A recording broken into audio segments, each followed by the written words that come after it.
تھی کہ جس طرح نیشنل اسمبلی اور پروونشل اسمبلی کی جنرل الیکشن ہو رہے تھے تو سارے ڈاکومنٹیشن میں لے کے گیا تھا خان صاحب سے کنسلٹیشن کے لیے، کیونکہ سیٹیں زیادہ ہوتی ہیں، آپ نے پروفائل لکھا ہوا ہوتا ہے تو ڈسکشن بڑا ضروری ہے۔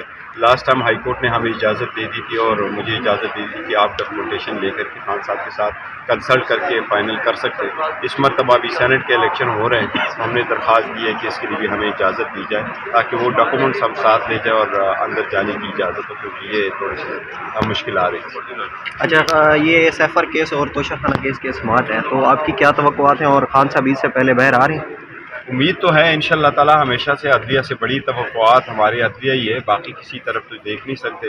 عدلیہ کا احترام کرتے، عدلیہ پہ اعتماد بھی کرتے، ہر مرتبہ آتے ہیں، متبانہ گزارش کرتے اور اس امید کے ساتھ آتے ہیں کہ انشاءاللہ تعالی ہمیں بھی انصاف ہوگا۔ ہمارے خلاف کیسز جس سپیڈ کے ساتھ ڈیسائیڈ ہوئے ہیں، چاہے وہ سپریم کورٹ ہے، چاہے وہ ہائی کورٹ ہے، چاہے وہ ٹرائل کورٹ ہے، ہم یہ امید کرتے ہیں کہ پلیز عدلیہ نے یہ دیکھا، یہ جوڈیشل نوٹس بھی لے سکتے ہیں کہ جس تیزی کے ساتھ، بلکہ میں اس کو تیزی نہیں کہتا کہ یہ ٹرائل ایکسپیڈیشن سے انہوں نے کنکلوڈ کرا ہے، بلکہ غیر آئینی غیر قانونی طریقے سے جس طریقے سے انہوں نے ٹرائل چلائے ہیں، عدلیہ کی ذمہ داری بنتی ہے کہ اس کا بھی نوٹس لے، کیونکہ ان کے سیشن ججز ان کے سپرویژن کے اندر ہے، تو اس لیے ایسے ججمنٹ سے اور ٹرائل نہیں ہونے چاہیے، بنیادی حقوق کی خلاف ورزی ہے۔